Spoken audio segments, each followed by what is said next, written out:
economic hitmen really have been the ones responsible for creating this first truly global empire. And we work many different ways.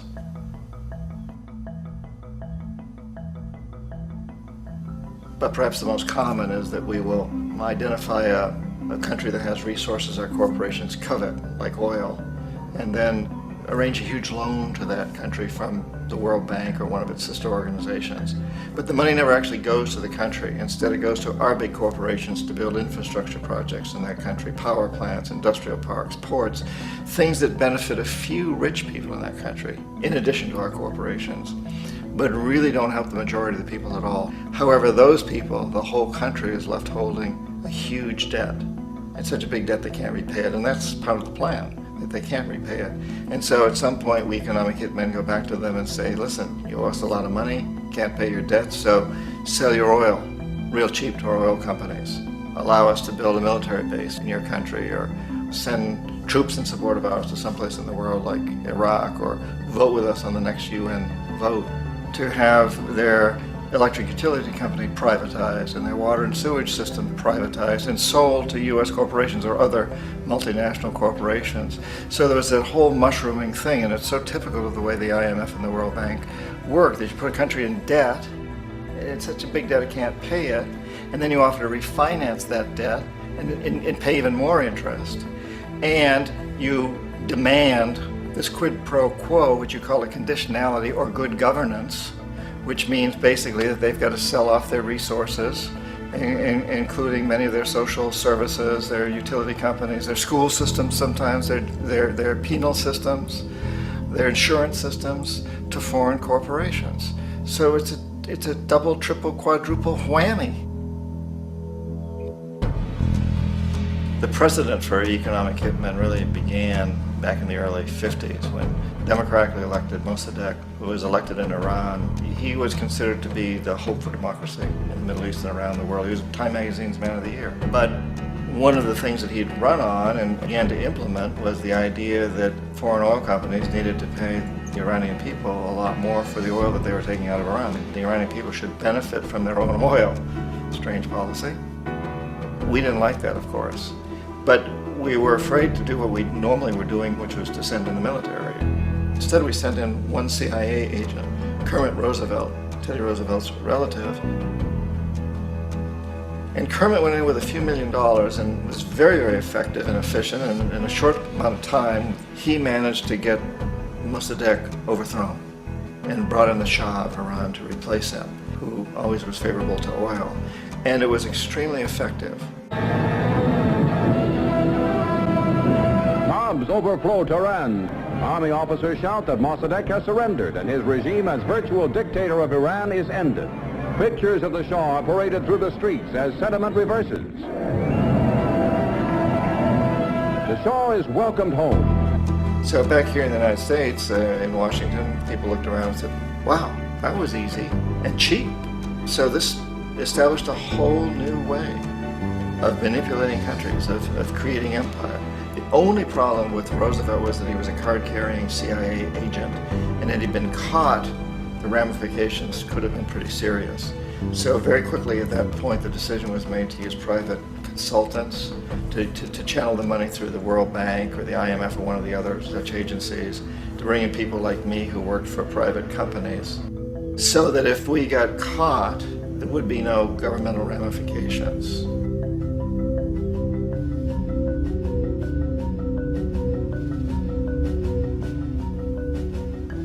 When Arbenz became president of Guatemala, the country was very much under the thumbs of United Fruit Company, the big international corporations. And Arbenz ran on this ticket that says, you know, we want to get the land back to the people. And once he took power, he was implementing policies that would do exactly that, give the land rights back to the people. United Fruit didn't like that very much.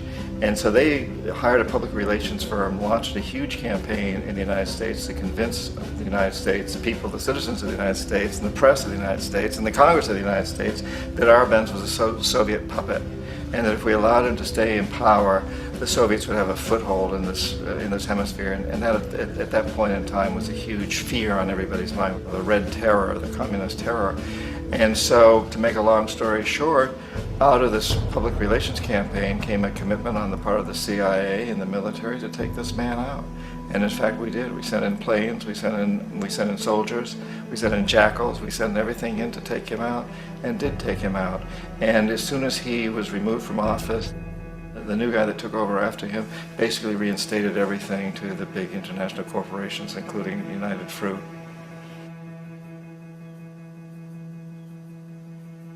Ecuador for many, many years had been ruled by pro-US dictators, often relatively brutal. Then it was decided that they were going to have a truly democratic election. Jaime Roldos ran for office, and his main goal, he said, as president would be to make sure that Ecuador's resources were used to help the people.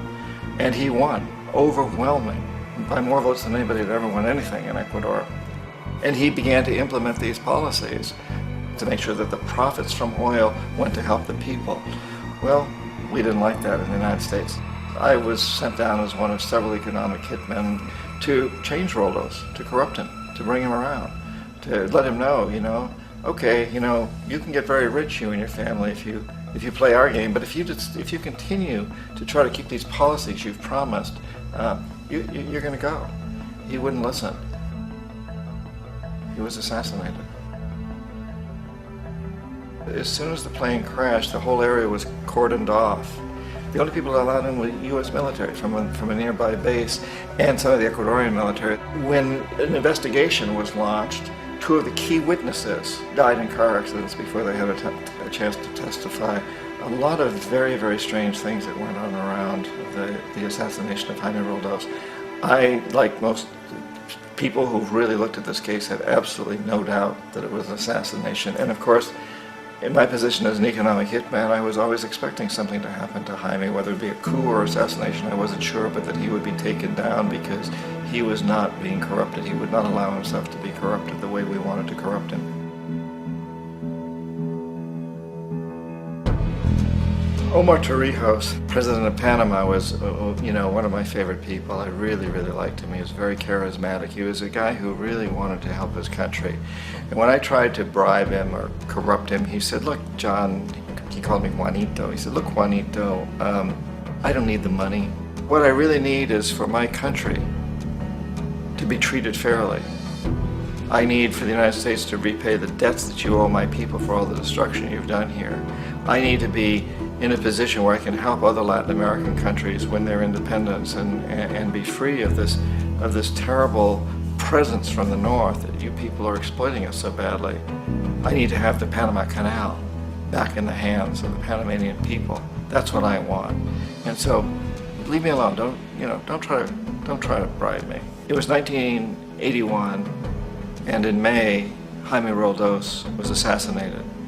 And Omar was very aware of this. Torrijos got his family together and he said, I'm probably next, but it's okay because I've done what I came here to do. I've renegotiated the canal. The canal will now be in our hands. He just finished negotiating the treaty with Jimmy Carter. In June of that same year, just a couple of months later, he also went down in an airplane crash, which there's no question was executed by CIA-sponsored jackals. Tremendous amount of evidence that one of Torrijos' security guards handed him at the last moment as he was getting on the plane a tape recorder, a small tape recorder that contained a bomb.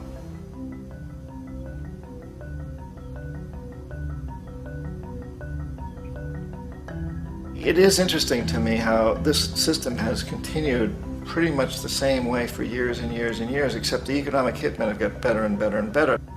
Then we come up with, very recently, what happened in Venezuela. In 1998, Hugo Chavez gets elected president, following a long line of presidents who had been very corrupt and basically destroyed the economy of the country. And Chavez was elected amidst all that. Chavez stood up to the United States, and he's done it primarily demanding that Venezuelan oil be used to help the Venezuelan people. Well, we didn't like that in the United States. So in 2002, a coup was staged, which there's no question in my mind, and most other people's minds, that the CIA was behind that coup.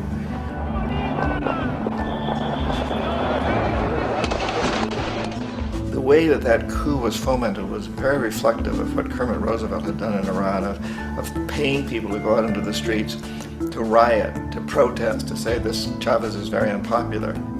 You know, if you can get a few thousand people to do that, television can make it look like it's the whole country, and things start to mushroom.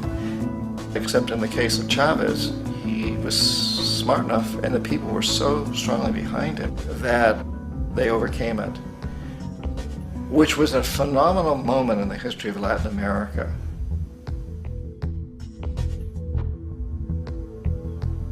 Iraq actually is a perfect example of the way the whole system works. So we economic hitmen are the first line of defense. We go in and we try to corrupt governments and get them to accept these huge loans, which we then use as leverage to basically own them. If we fail, as I failed in Panama with Omar Torrijos and in Ecuador with Jaime Roldos, men who refuse to be corrupted, then the second line of defense is we send in the jackals. And the jackals either overthrow governments or they assassinate. And once that happens, when a new government comes in, boy, it's going to toe the line, because the new president knows what will happen if he doesn't. In the case of Iraq, both of those things failed. Economic hitmen were not able to get through to Saddam Hussein. We tried very hard. We tried to get him to accept a deal very similar to what the House of Saud had accepted in Saudi Arabia, but he wouldn't accept it. And so the jackals went in to take him out. They couldn't do it. His security was very good. After all, he had one time worked for the CIA. He'd been hired to assassinate a former president of Iraq and failed, but he knew the system. So in '91, we send in the troops and we take out the Iraqi military. So we assume at that point that Saddam Hussein is going to come around. We could have taken him out, of course, at that time, but we didn't want to. He's the kind of strong man we like. He controls his people. We thought he could control the Kurds and keep the Iranians in their border and keep pumping oil for us. And that once we took out his military, now he's going to come around. So the economic hitmen go back in the 90s without success. If they'd had success, he'd still be running the country.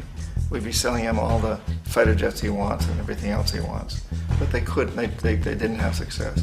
The jackals couldn't take him out again, so we sent the military in once again, and this time we did the complete job and took him out, and in the process created for ourselves some very, very lucrative construction deals. We had to reconstruct a country that we'd essentially destroyed, which is a pretty good deal if you own construction companies, big ones. So, you know, Iraq shows the three stages. The economic hitmen failed there, the jackals failed there, and as a final measure, the military goes in. And in that way, we've really created an empire, but we've done it very, very subtly. It's clandestine. All the empires of the past were built on the military, and everybody knew they were building them. So that the British knew they were building them, the French, the Germans, the Romans, the Greeks. And they were proud of it, and they always had some excuse, like spreading civilization, spreading some religion, something like that. But they knew they were doing it. We don't.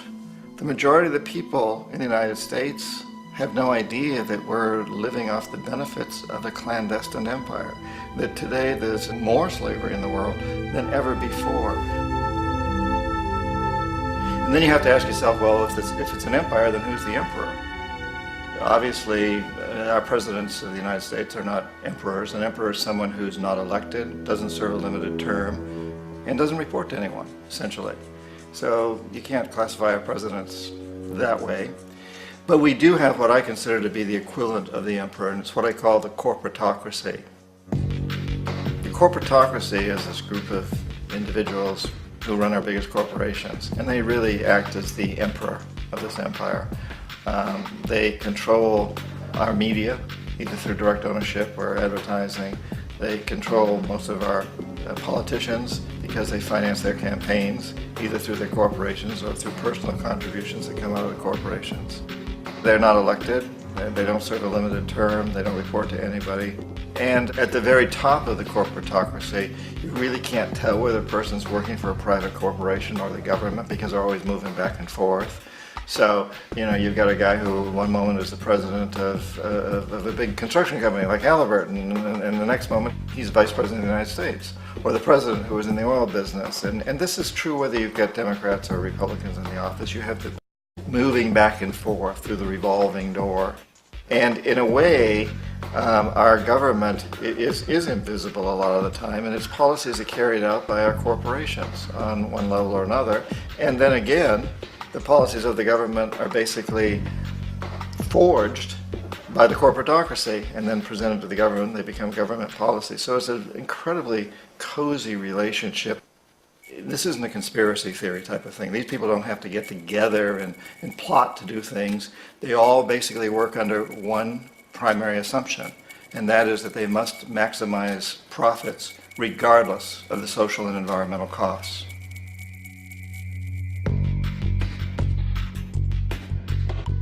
This process of manipulation by the corporatocracy through the use of debt, bribery, and political overthrow is called globalization. Just as the Federal Reserve keeps the American public in a position of indentured servitude through perpetual debt, inflation, and interest, the World Bank and IMF serve this role on a global scale. The basic scam is simple. Put a country in debt either by its own indiscretion or through corrupting the leader of that country, then impose conditionalities or structural adjustment policies, often consisting of the following. Currency devaluation. When the value of a currency drops, so does everything valued in it. This makes indigenous resources available to predator countries at a fraction of their worth. Large funding cuts for social programs. These usually include education and healthcare, compromising the well-being and integrity of the society, leaving the public vulnerable to exploitation. Privatization of state-owned enterprises. This means that socially important systems can be purchased and regulated by foreign corporations for profit. For example, in 1999, the World Bank insisted that the Bolivian government sell the public water system of its third largest city to a subsidy of the U.S. corporation Bechtel. As soon as this occurred, water bills for the already impoverished local residents skyrocketed. It wasn't until after a full-blown revolt by the people that the Bechtel contract was nullified.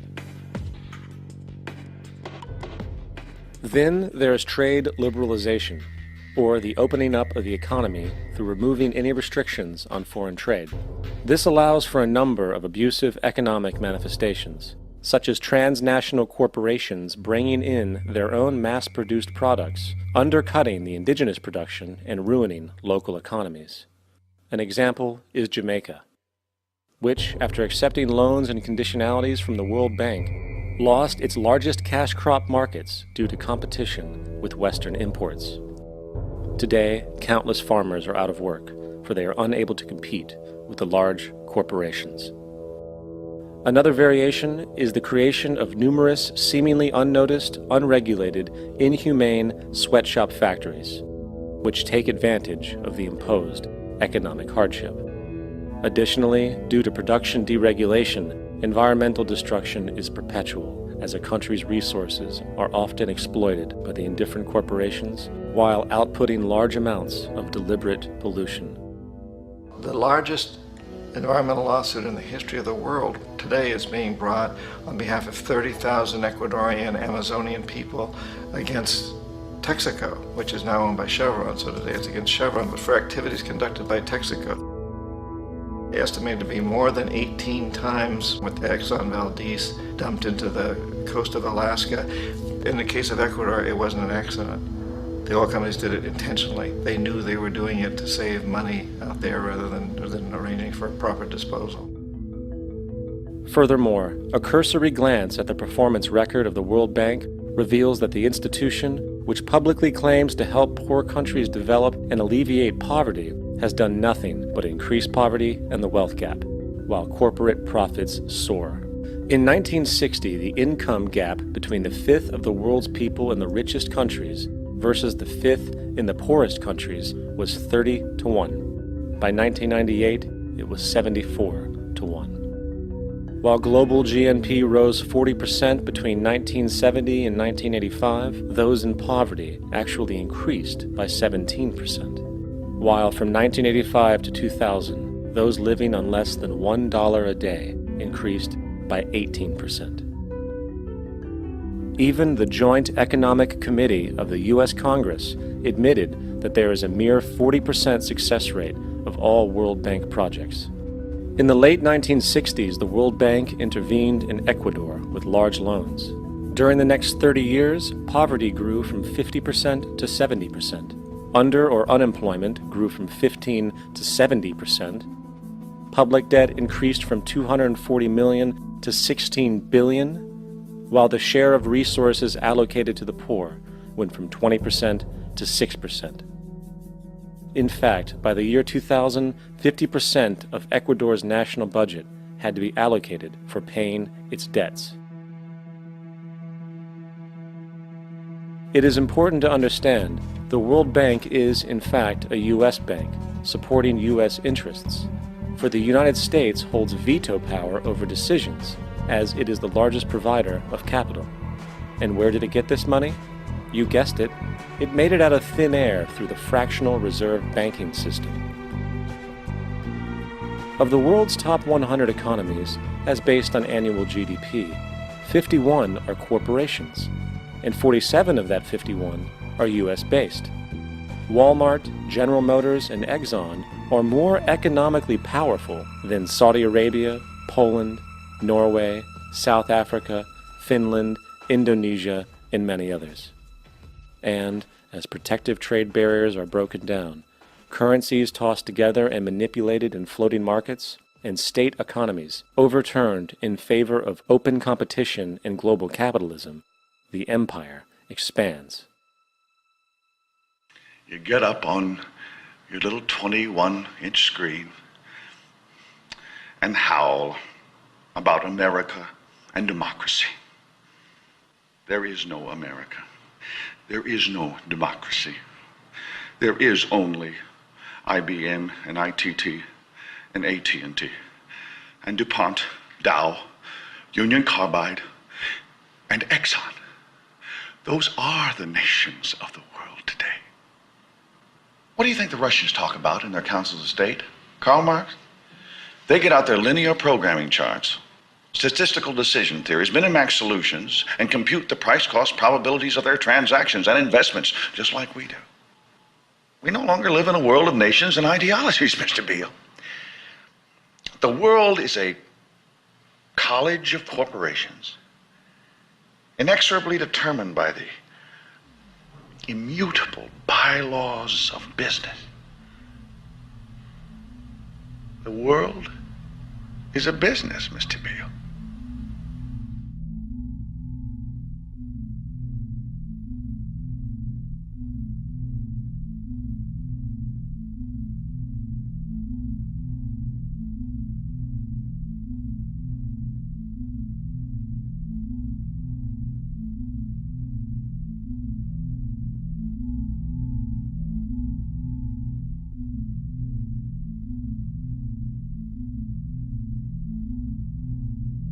The world is being taken over by a handful of business powers who dominate the natural resources we need to live while controlling the money we need to obtain these resources.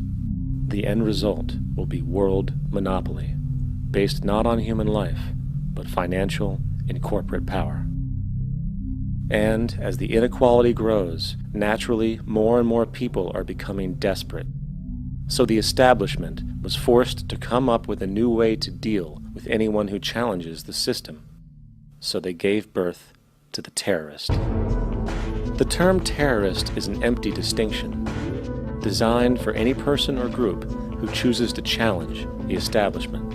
This isn't to be confused with the fictional Al-Qaeda, which was actually the name of a computer database for the US-supported Mujahideen in the 1980s.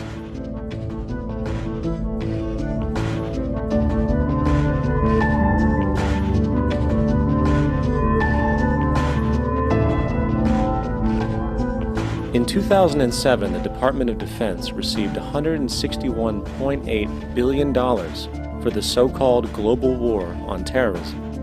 According to the National Counterterrorism Center, in 2004, roughly 2,000 people were killed internationally due to supposed terrorist acts. Of that number, 70 were American. Using this number as a general average, which is extremely generous, it is interesting to note that twice as many people die from peanut allergies a year than from terrorist acts. Concurrently, the leading cause of death in America is coronary heart disease, killing roughly 450,000 each year. And in 2007, the government's allocation of funds for research on this issue was about $3 billion. This means that the U.S. government in 2007 spent 54 times the amount for preventing terrorism than it spent for preventing a disease which kills 6,600 times more people annually than terrorism does. Yet, as the name terrorism and Al-Qaeda are arbitrarily stamped on every news report relating to any action taken against U.S. interests, the myth grows wider. In mid-2008, the U.S. Attorney General actually proposed that the U.S. Congress officially declare war against the fantasy. Not to mention, as of July 2008, there are now over 1 million people currently on the U.S. terrorist watch list.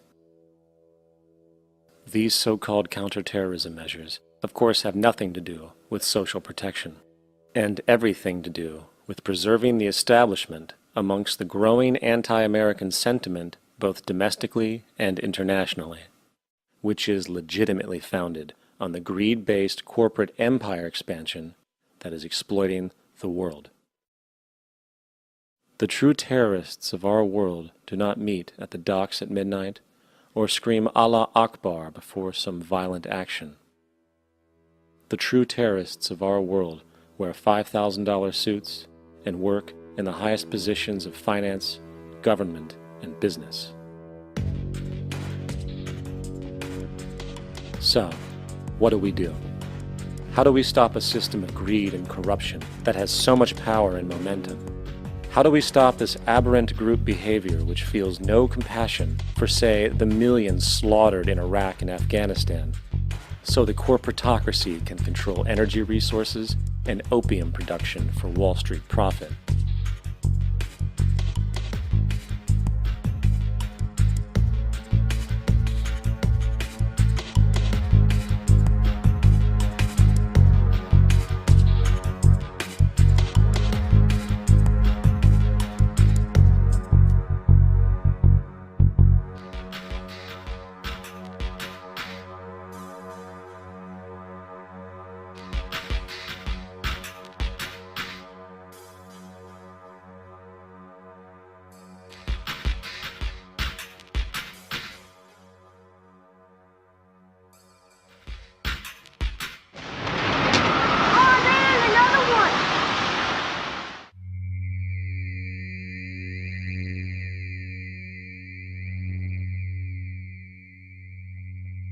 How do we stop a system of greed and corruption that condemns poor populations to sweatshop slavery for the benefit of Madison Avenue?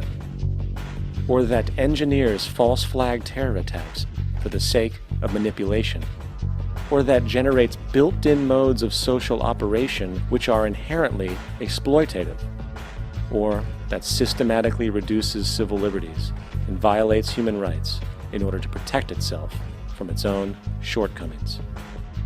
How do we deal with the numerous covert institutions, such as the Council on Foreign Relations, the Trilateral Commission, and the Bilderberg Group, and other undemocratically elected groups which, behind closed doors, collude to control the political, financial, social, and environmental elements of our lives? In order to find the answer, we must first find the true underlying cause. For the fact is, the selfish, corrupt, power, and profit-based groups are not the true source of the problem. They are symptoms.